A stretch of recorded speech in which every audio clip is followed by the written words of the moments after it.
ನಮಸ್ಕಾರ ವೀಕ್ಷಕರೇ. ಸುಮಾರು 7 ಕೋಟಿ ಉದ್ಯೋಗಿಗಳಿಗೆ ನೌಕರರ ಭವಿಷ್ಯ ನಿಧಿ ಮಂಡಳಿ ಶುಭ ಸುದ್ದಿಯೊಂದನ್ನು ನೀಡಿದೆ. ಇಪಿಎಫ್ಒ ಮಂಡಳಿಯು 7 ಕೋಟಿಗೂ ಹೆಚ್ಚು ಚಂದಾದಾರರಿಗೆ ಅನುಕೂಲವಾಗುವಂತೆ ಪಿಎಫ್ ಹಿಂಪಡೆಯುವ ನಿಯಮಗಳನ್ನು ಸರಳಗೊಳಿಸಿದೆ.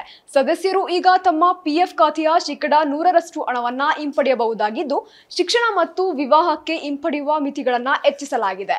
12 ತಿಂಗಳ ಸೇವಾ ಅವಧಿಯ ನಂತರ ಯಾವುದೇ ರೀತಿಯ ಕಾರಣವಿಲ್ಲದೆ ಹಣ ಹಿಂಪಡೆಯಲು ಅವಕಾಶವಿದೆ. ಇದರಿಂದ ಕೋಟ್ಯಾಂತರ ಉದ್ಯೋಗಿಗಳಿಗೆ ಅನುಕೂಲವಾಗಲಿದೆ. ಯಾಕಂದ್ರೆ ನೌಕರರ ಭವಿಷ್ಯ ನಿಧಿಯ ಖಾತೆಯಿಂದ ಹಣವನ್ನ ಹಿಂಪಡೆಯುವ ನಿಯಮಗಳಲ್ಲಿ ಮಹತ್ವವಾದ ಬದಲಾವಣೆ ಮಾಡಲಾಗಿದೆ.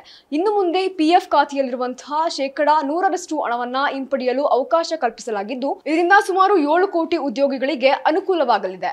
ಕಾರ್ಮಿಕ ಸಚಿವ ಮನ್ಸುಖ್ ಮಾಂಡವ್ಯ ಅವರ ಅಧ್ಯಕ್ಷತೆಯಲ್ಲಿ ದೆಹಲಿಯಲ್ಲಿ ನಡೆಸಿದಂತ ಸಿಬಿಟಿ ಸಭೆಯಲ್ಲಿ ಈ ಮಹತ್ವದ ನಿರ್ಧಾರ ಕೈಗೊಳ್ಳಲಾಗಿದೆ.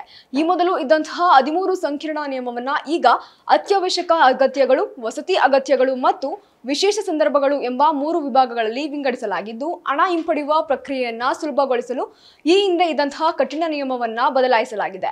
ಶಿಕ್ಷಣಕ್ಕಾಗಿ ಪಿಎಫ್ ಹಣವನ್ನ ಪಡೆಯಲು ಈಗ 10 ಬಾರಿ ಅವಕಾಶವಿದೆ. ಮದುವೆಗಾಗಿ ಹಣ ತೆಗೆಯಲು 5 ಬಾರಿ ಅವಕಾಶ ನೀಡಲಾಗಿದೆ. ಈ ಮೊದಲು ಶಿಕ್ಷಣ ಮತ್ತು ಮದುವೆಗೆ ಕೇವಲ 3 ಬಾರಿ ಮಾತ್ರ ಹಣ ಹಿಂಪಡೆಯಲು ಸಾಧ್ಯವಿತ್ತು. ಇನ್ನು ಪಿಎಫ್ ಖಾತೆಯ ಹಣವನ್ನ ಹಿಂಪಡೆಯಲು ಕನಿಷ್ಠ ಸೇವಾ ಅವಧಿಯನ್ನ 12 ತಿಂಗಳಿಗೆ ಇಳಿಕೆ ಮಾಡಲಾಗಿದೆ. ಇದರ ಜೊತೆಗೆ ವಿಶೇಷ ಸಂದರ್ಭಗಳು ಎಂಬ ವಿಭಾಗದ ಅಡಿಯಲ್ಲಿ ಪ್ರಾಕೃತಿಕ ವಿಕೋಪ, ಕಾರ್ಖಾನಾ ಲಾಗೌಟ್, ನಿರಂತರ ಉದ್ಯೋಗ ಮತ್ತು ಸಾಂಕ್ರಾಮಿಕ ರೋಗಗಳಂತಹ ಕಾರಣಗಳನ್ನ ನೀಡದೆಯೇ ಹಣವನ್ನ ಹಿಂಪಡೆಯಲು ಈಗ ಅವಕಾಶವಿದೆ. ಈ ಸರಳೀಕರಣದಿಂದ ಉದ್ಯೋಗಿಗಳಿಗೆ ತಮ್ಮ ಹಣವನ್ನ ಅಗತ್ಯ ಸಂದರ್ಭಗಳಲ್ಲಿ ಸುಲಭವಾಗಿ ಬಳಸಿಕೊಳ್ಳಲು ಅನುಕೂಲವಾಗಲಿದೆ. ಈ ಹೊಸ ನಿಯಮಗಳು ಉದ್ಯೋಗಿಗಳಿಗೆ ಆರ್ಥಿಕ ಭದ್ರತೆಗೆ ಇನ್ನಷ್ಟು ಬಲ ತುಂಬಿವೆ ಎಂದರೂ ತಪ್ಪಿಲ್ಲ.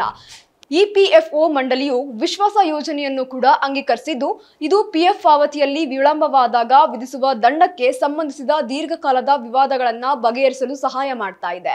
ಮೇ 2025ರ ಹೊತ್ತಿಗೆ 2400 ಕೋಟಿ ರೂಪಾಯಿಗಳ ದಂಡ ಬಾಕಿ ಇತ್ತು ಮತ್ತು ಸುಪ್ರೀಂ ಕೋರ್ಟ್, ಹೈಕೋರ್ಟ್ಗಳು ಸೇರಿದಂತೆ ವಿವಿಧ ನ್ಯಾಯಾಲಯಗಳಲ್ಲಿ 6000ಕ್ಕೂ ಹೆಚ್ಚು ಪ್ರಕರಣಗಳು ಸಹ ಬಾಕಿ ಉಳಿದಿದ್ವು.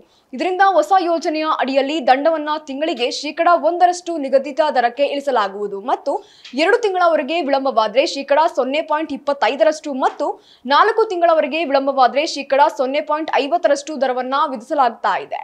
ಈ ಯೋಜನೆ 6 ತಿಂಗಳವರೆಗೆ ಮಾತ್ರ ಜಾರಿಯಲ್ಲಿರುತ್ತದೆ. ಇದು ಸೆಕ್ಷನ್ 14B ಅಡಿಯಲ್ಲಿ ಪ್ರಸ್ತುತ ಅಂತಿಮಗೊಂಡ ಮತ್ತು ವಿಚಾರಣೆಗೆ ಮುಂಚಿನ ಪ್ರಕರಣಗಳನ್ನ ಒಳಗೊಂಡಿದೆ.